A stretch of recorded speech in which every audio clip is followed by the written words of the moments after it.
എല്ലാവർക്കും സുഖം തന്നെയല്ലേ? അപ്പോൾ ഇന്നത്തെ വീഡിയോ എന്ന് പറഞ്ഞാൽ ഞങ്ങൾ എൻ്റെ വീട്ടിൽ പോയ ടൈമിൽ ഞാൻ എടുത്ത വീഡിയോ ആണ്. ഞാൻ ലോങ് വീഡിയോ ഒരുപാടൊന്നും എടുത്തിട്ടില്ലായിരുന്നു. കാരണം ഫാമിലിയുടെ ടൈം സ്പെൻഡ് ചെയ്യുന്ന സമയത്ത് വീഡിയോ എടുക്കാനുള്ള കാര്യമൊക്കെ ഞാൻ എപ്പോഴും മറന്നു പോകും ഗൈസ്. അപ്പോൾ ഇന്നത്തെ വീഡിയോ എന്ന് പറഞ്ഞാൽ ഞങ്ങളുടെ ഒരു ദിവസം ഞങ്ങൾ ഫുഡ് കഴിക്കാൻ വേണ്ടിയിട്ടൊക്കെ പോയപ്പോൾ എടുത്ത ഒരു വീഡിയോ ആണ് ഞാനിന്ന് അപ്ലോഡ് ചെയ്യുന്നത്. അപ്പോൾ നിങ്ങൾ പലരും എൻ്റെ അടുത്ത് ചോദിച്ചിട്ടുണ്ടായിരുന്നു അവിടെയുള്ള എൻ്റെ ഫാമിലി ആയിട്ടുള്ള വ്ളോഗ്സ് ഇടാമോ എന്ന്. സത്യം പറഞ്ഞാൽ ഫാമിലി ആയിട്ടുള്ള വ്ളോഗ്സ് എന്ന് പറഞ്ഞാൽ അധികം ഫുഡ് വ്ളോഗ് മാത്രമേ ഉള്ളൂ. കാരണം എനിക്ക് കഴിക്കാൻ ആഗ്രഹമുണ്ടായിരുന്ന ഫുഡും അതേപോലെ തന്നെ ഒപ്പാക്ക് കഴിക്കാൻ വേണ്ടിയിട്ട് ആഗ്രഹം ഉണ്ടായിരുന്ന ഫുഡുകളൊക്കെയാണ് ഞങ്ങൾ കഴിക്കാൻ വേണ്ടിയിട്ട് മിക്കപ്പോഴും പോയത്. പിന്നെ അല്ലാത്തപ്പോഴെല്ലാം ഞങ്ങൾ ഫാമിലിയുടെ കൂടെ അല്ലാതെ ഈ ടൈം സ്പെൻഡ് ചെയ്യുകയാണ് ചെയ്തത്. അങ്ങനെ അവരടുത്ത് കറങ്ങാൻ പോവുക അങ്ങനെയൊന്നുമുള്ള കാര്യങ്ങളൊന്നും ഇല്ലായിരുന്നു. ഒള്ളി ഫുഡ് അടി മാത്രമായിരുന്നു. അപ്പോൾ ഇന്ന് ഞാൻ ഒപ്പടുത്ത് പറഞ്ഞു, ഒപ്പ ഫുള്ള് കൈ കൊണ്ട് വേണം കഴിക്കാനെന്ന് പറഞ്ഞു. അപ്പം ഒപ്പ പറഞ്ഞു എന്നാൽ പിന്നെ ശരി ആയിക്കോട്ടെ, ഞാൻ കൈ കൊണ്ട് കഴിക്കുന്നു. അതുപോലെ തന്നെ ഞങ്ങൾ രാവിലെ ബ്രേക്ക്ഫാസ്റ്റ് കഴിച്ചിട്ടാട്ടോ ഇറങ്ങിയത്. വീട്ടിൽ നിന്ന് അപ്പവും ഒപ്പാക്ക് പഴുത്ത മാങ്ങയും അങ്ങനെ കുറേ തേങ്ങാപ്പാലും അങ്ങനെ അതെല്ലാം അവിടെയൊക്കെ ചേർത്ത് കഴിച്ചിട്ടാണ് ഞങ്ങൾ വന്നത്. ഒപ്പാക്ക് അത് ഭയങ്കര ഇഷ്ടമാണ്, എൻ്റെ ഉമ്മ ഉണ്ടാക്കുന്ന അപ്പവും തേങ്ങാപ്പാലും പൊടിച്ചമ്മന്തിയൊക്കെ.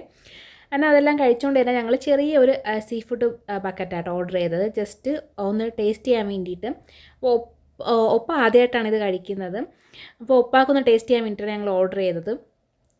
അങ്ങനെ ഞങ്ങൾ ഒപ്പടുത്ത് പറയുകയും ചെയ്തു ഇത് കൊറിയയിൽ കിട്ടാത്തൊരു സാധനമാണ്. കാരണം കൊറിയയിൽ എന്ന് പറഞ്ഞാൽ ഞണ്ട് പോലെയുള്ള സംഭവങ്ങൾ ഇവർ കഴിക്കുന്നതെന്ന് പറഞ്ഞാൽ ഒന്നീ സ്റ്റീം ചെയ്ത് കഴിക്കും, അല്ലാന്നുണ്ടെങ്കിൽ ന്യൂഡിൽസിലിട്ട് കഴിക്കും. പിന്നെ ഒരു ഞണ്ട് കൊണ്ട് ഉണ്ടാക്കുന്ന ഒരു സൂപ്പുണ്ട്. അതല്ലാതെ നമ്മളെപ്പോലെ ഈ ഗ്രേവി ആയിട്ടുള്ള ഇങ്ങനെയുള്ള സംഭവങ്ങളൊന്നും അങ്ങനെ ഇവർ കഴിച്ച് നോക്കിയിട്ടില്ല. അങ്ങനെ ഒപ്പാക്ക് ഭയങ്കരമായിട്ട് ഇഷ്ടപ്പെട്ടിട്ടുണ്ടായിരുന്നു. ഒപ്പ കഴിച്ച് നോക്കിയപ്പോൾ തന്നെ പറഞ്ഞു നല്ല എന്താ പറയുക, ആ ഗ്രേവിയുടെ ടേസ്റ്റ് ഒന്ന് നോക്കിയപ്പോൾ തന്നെ പറഞ്ഞിട്ടുണ്ടായിരുന്നു അടിപൊളി ടേസ്റ്റായിരുന്നു എന്നും. അങ്ങനെ പിന്നെ ഞങ്ങൾ ഒരു മട്ടൻ്റെ ചെറിയൊരു മന്തിയും പറഞ്ഞിട്ടുണ്ടായിരുന്നു. അപ്പം മന്തി ഭയങ്കര ടേസ്റ്റൊന്നും ഇല്ലായിരുന്നു, എന്നാലും കുഴപ്പമില്ലായിരുന്നു. പക്ഷേ ഈ കറി ഉണ്ടല്ലോ, സീ ഫുഡ് ബക്കറ്റ് അടിപൊളി ടേസ്റ്റായിരുന്നു. കുബൂസും കൂട്ടി കഴിക്കാൻ അടിപൊളിയായിരുന്നു.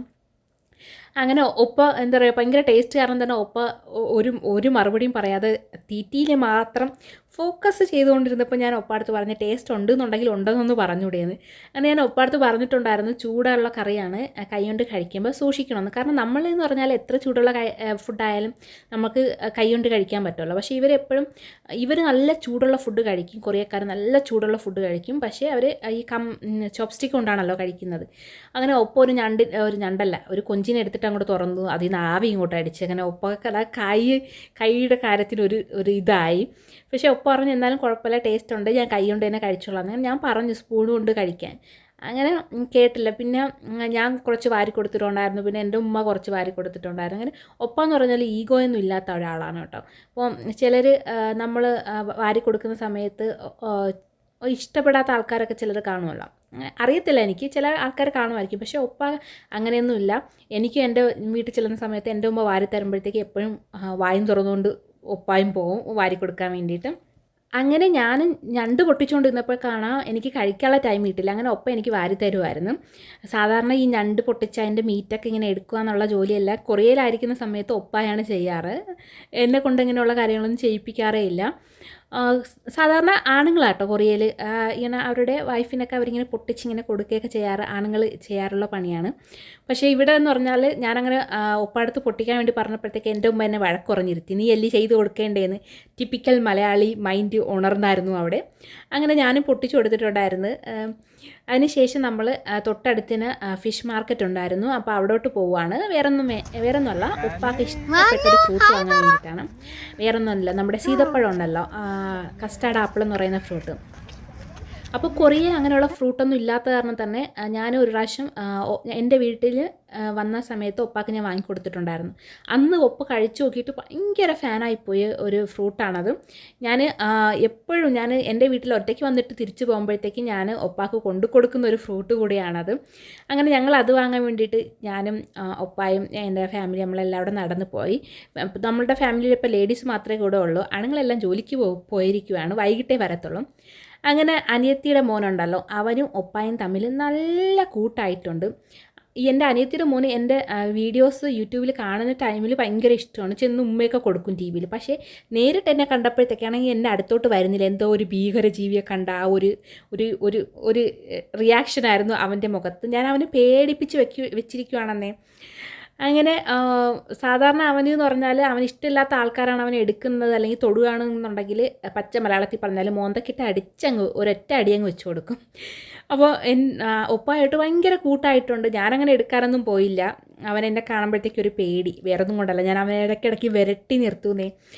അങ്ങനെ എന്താ പറയുക, നമ്മുടെ സുരാജിൻ്റെ ഡയലോഗ് ഉണ്ടല്ലോ, വിരട്ടി പറച്ചെറ്റയാണത്. അതുപോലെ തന്നെയാണ് അവൻ എന്തെങ്കിലും കുസൃതി കാണിക്കുമ്പോഴത്തേക്ക് അനിയത്തി ഒന്നും പറഞ്ഞില്ലെങ്കിൽ ഞാൻ അവനെ വഴക്ക് പറയും. വഴക്ക് പറഞ്ഞിട്ട് ഞാൻ പറയും ഇപ്പം നിനക്ക് അടി കിട്ടുമെന്ന്. അത് കാരണം കൊണ്ട് തന്നെ അവൻ എൻ്റെ അടുത്ത് വരാറേ ഇല്ല. ഞാൻ എന്തെങ്കിലുമൊക്കെ ചോദിക്കുന്ന സമയത്ത് ജസ്റ്റ് എന്നെ നോക്കും. പിന്നെ ഒരു ഉമ്മ വരാൻ പറഞ്ഞാൽ വല്ലപ്പോഴും കിട്ടിയാലായി. അങ്ങനെ ഞങ്ങൾ ഈ മാർക്കറ്റിൽ കയറി വന്നപ്പോൾ തന്നെ ഇവിടെ കരിക്കിൻ്റെ ജ്യൂസ് ഉണ്ടായിരുന്നു. അപ്പോൾ എനിക്ക് കരിക്കിൻ്റെ ജ്യൂസ് കുടിക്കണമെന്ന് പറഞ്ഞിട്ട് ഞങ്ങൾ ജ്യൂസ് കുടിക്കാൻ വേണ്ടി വന്നിട്ടുണ്ടായിരുന്നു. ഒപ്പം വന്നിട്ട് വലിയ നമ്മൾ മലയാളികൾ തേങ്ങയൊക്കെ കുലുക്കി നോക്കുന്നത് പോലെ കരിക്കെടുത്തിട്ട് ഇങ്ങനെ കുലുക്കി നോക്കുന്നുണ്ടായിരുന്നു. എന്തെങ്കിലും മനസ്സിലായോ എന്തോ. അങ്ങനെ അനിയത്തിയുടെ മോനുമായിട്ട് കൂട്ടായെന്ന് ഞാൻ പറഞ്ഞല്ലോ. കൂട്ടായി എന്ന് പറഞ്ഞാലും സാധാരണ ഉപ്പാക്ക് ഈ ഭയങ്കര ഈ അനിയത്തിയുടെ മോൻ്റെ പ്രായത്തിലുള്ള കൊച്ചുങ്ങളെ ഭയങ്കരമായിട്ട് ഇഷ്ടമല്ല കേട്ടോ. വേറൊന്നുമല്ല, ഭയങ്കര കുസൃതിയാണല്ലോ, അവരൊന്നും പറയാനും പറ്റത്തില്ല. പക്ഷേ ഇത് നോക്കിയേ, അവരുടെ ഒരു കരിക്ക് വരെ അവർ ഷെയർ ചെയ്ത് കുടിക്കത്തക്ക രീതിയിൽ അവർ ഫ്രണ്ട്സായിപ്പോയി. സാധാരണ അവനാണെന്നുണ്ടെങ്കിൽ, അനിയത്തിയുടെ മോനാണെന്നുണ്ടെങ്കിൽ ആർക്കും ഒന്നും കൊടുക്കാത്ത ഒരു മോനാണ് അവൻ. അവൻ്റെ കയ്യിൽ നിന്ന് ആരെങ്കിലും എന്തെങ്കിലും എടുത്തു കഴിഞ്ഞാൽ അപ്പ കരച്ചിൽ തുടങ്ങും. പക്ഷേ ഒപ്പാക്ക് അവയെല്ലാം കൊടുക്കുകയും ചെയ്തു, ഒപ്പായായിട്ട് ഫുഡെല്ലാം ഷെയർ ചെയ്ത് കഴിക്കുകയും ചെയ്തു അവൻ. എൻ്റെ അനിയത്തി വാങ്ങിയതെന്ന് പറഞ്ഞാൽ കരിമ്പിൻ്റെ ജ്യൂസാണ് കേട്ടോ വാങ്ങിയത്. അപ്പോൾ ഒപ്പ ആദ്യമായിട്ടാണ് നമ്മുടെ ഈ സ്റ്റൈലിലുള്ള, അതായത് ഇഞ്ചി നാരങ്ങയൊക്കെ ചേർത്തിട്ടുള്ള കരിമ്പിൻ്റെ ജ്യൂസ് ആദ്യമായിട്ടാണ് കുടിക്കുന്നത്. കൊറിയയിൽ സാധാ കരിമ്പിൻ്റെ ജ്യൂസ് കിട്ടാറുണ്ട് നമ്മൾ മാർക്കറ്റിൽ പോകുമ്പോഴത്തേക്ക്. അതിലെന്ന് പറഞ്ഞാൽ വേറൊന്നും ഇടത്തില്ല, വെറും കരിമ്പിൻ്റെ ജ്യൂസ് മാത്രം ഇങ്ങനെ അടിച്ചു തരും. അപ്പോൾ ഒപ്പ കരിമ്പിൻ്റെ ജ്യൂസ് കുടിച്ച് നോക്കിയിട്ട് അടിപൊളിയായിട്ട് ഇഷ്ടപ്പെട്ടപ്പോഴത്തേക്ക് അനിയത്തിയുടെ ജ്യൂസും കൊണ്ട് പതുക്കെ അങ്ങ് മുങ്ങി. പിന്നെ അതിനുശേഷം നമ്മൾ പോയി ഫ്രൂട്ടൊക്കെ വാങ്ങിയതിന് ശേഷം കുറച്ചൊക്കെ റെസ്റ്റ് ചെയ്തിട്ടുണ്ടായിരുന്നു. കാരണം അനിയത്തിയുടെ ഹസ്ബൻഡൊക്കെ അവരൊക്കെ വൈകിട്ടല്ലേ ജോലി കഴിഞ്ഞിട്ട് വരത്തുള്ളൂ. അപ്പോൾ അതുവരെ നമുക്ക് പോകാനോ ഒന്നും ഇല്ലായിരുന്നു. അങ്ങനെ നമ്മൾ നേരെ ഒരു മോളിലോട്ട് വന്ന് ഇവിടെ എങ്ങനെ ഇരുന്നിട്ട് എന്തെങ്കിലുമൊക്കെ കാര്യം പറഞ്ഞുകൊണ്ടിരിക്കുകയെന്ന് പറഞ്ഞു വന്ന്. അതിന് മുമ്പ് ഞാൻ കുറച്ച് ഇന്ത്യൻ ഡ്രസ്സ് ഷോർട്ട് വീഡിയോ ഞാൻ അപ്ലോഡ് ചെയ്തിട്ടുണ്ടായിരുന്നല്ലോ. ഇന്ത്യൻ ഡ്രസ്സിൻ്റെ ഷോപ്പിലൊക്കെ പോയിട്ടുണ്ടായിരുന്നു. അപ്പോൾ അതെല്ലാം ഞാൻ ലോങ് വീഡിയോ എടുത്തിട്ടില്ലായിരുന്നു, ഷോർട്ട് വീഡിയോ ആണ് എടുത്തിട്ടുള്ളത്. അപ്പോൾ ഞാൻ അപ്ലോഡ് ചെയ്യാൻ പറ്റത്തില്ലല്ലോ. അപ്പോൾ എന്തായാലും ഇവിടെ നോക്കിയപ്പോഴത്തേക്ക് കാണാൻ പിസ്താച്ചോ കുനാഫയുടെ ഡോണറ്റ് ഉണ്ടായിരുന്നു. അങ്ങനെ ഞാൻ പോയിട്ട് 2 ഡോണറ്റ് വാങ്ങി. എന്തായാലും ഇവിടെ വരെ വന്നതല്ലേ, അതെങ്കിലും കഴിച്ച് നോക്കിയിട്ട് പോവാം. പക്ഷേ അത് കഴിച്ച് നോക്കാതെ പോകുന്നത് മോശമല്ലേ എന്ന് വിചാരിച്ച് ഞങ്ങൾ വാങ്ങിയിട്ടുണ്ടായിരുന്നു. ഞങ്ങൾ 2 വാങ്ങിയോളൂ. വേറൊന്നുമല്ല, ഞങ്ങൾക്ക് എല്ലാവർക്കും ഷുഗറിൻ്റെ പാർട്ടികളാണെന്ന്. എനിക്ക് ഷുഗർ ഹൈ ആണ്. അതേപോലെ തന്നെ എൻ്റെ ഉമ്മാക്ക് ഷുഗറിൻ്റെ പ്രോബ്ലം ഉണ്ട്. പിന്നെ ഒപ്പാക്കും ജസ്റ്റ് ഷുഗർ ഉണ്ടോയെന്ന് എനിക്കറിയത്തില്ല, അതിന് കാണിച്ചു അത് ഷുഗർ ഫാക്ടറി ആയിരിക്കുമെന്നേ. അങ്ങനെ ഞങ്ങൾ വിചാരിച്ച് 2 വാങ്ങിയിട്ട് ഷെയർ ചെയ്ത് കഴിക്കാമെന്ന്. അങ്ങനെ ഞാൻ എൻ്റെ ഉമ്മാക്ക് ഒരു ചെറിയൊരു പീസാട്ടോ കൊടുത്തത്. കാരണം ഏറ്റവും വലിയ ഷുഗർ ഫാക്ടറി എൻ്റെ ഉമ്മയാണ്.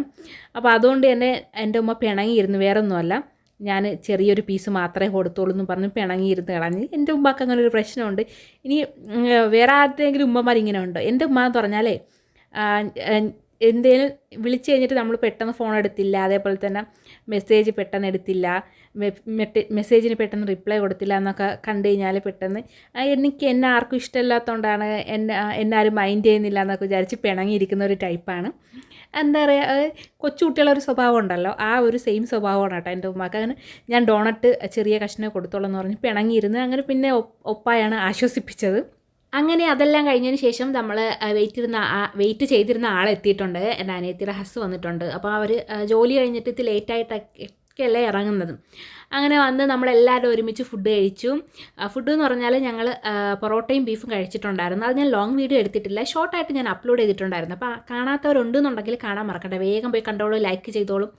പിന്നെ അതിനുശേഷം ഞാൻ ഒരുപാട് വെയിറ്റ് ചെയ്തിരുന്ന സംഭവം എന്ന് പറഞ്ഞാൽ ബിരിയാണിക്ക് വേണ്ടിയിട്ടാണ്. ഞങ്ങൾ വന്നപ്പോഴത്തേക്ക് ബിരിയാണി ഓർഡർ ചെയ്യാൻ നോക്കിയപ്പോഴത്തേക്ക് ചെമ്പ് പൊട്ടിച്ചിട്ടില്ല എന്ന് പറഞ്ഞിട്ടുണ്ടായിരുന്നു. അങ്ങനെ ചെമ്പ് പൊട്ടിക്കുന്നവരെ വെയിറ്റ് ചെയ്തിട്ടുണ്ടായിരുന്നു. പക്ഷേ അത്രയും ഭയങ്കര ടേസ്റ്റുള്ള ബിരിയാണിയൊന്നും പറയാൻ പറ്റത്തില്ല, എന്നാലും കുഴപ്പമില്ലായിരുന്നു.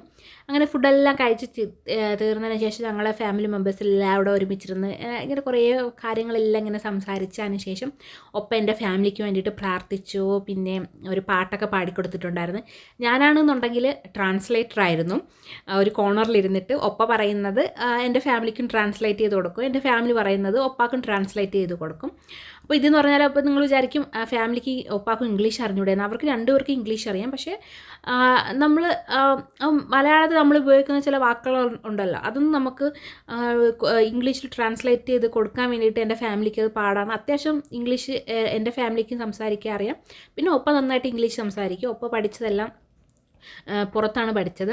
പിന്നെ അതിനുശേഷം എന്ന് പറഞ്ഞാൽ ഞാനിങ്ങനെ ഒപ്പായ എൻ്റെ ഫാമിലി ഇങ്ങനെ നോക്കിക്കൊണ്ടിരുന്നപ്പോഴത്തേക്ക് എനിക്ക് ഭയങ്കരമായിട്ട് സന്തോഷമായി. സന്തോഷം കൊണ്ട് എൻ്റെ കണ്ണ് നിറഞ്ഞ്.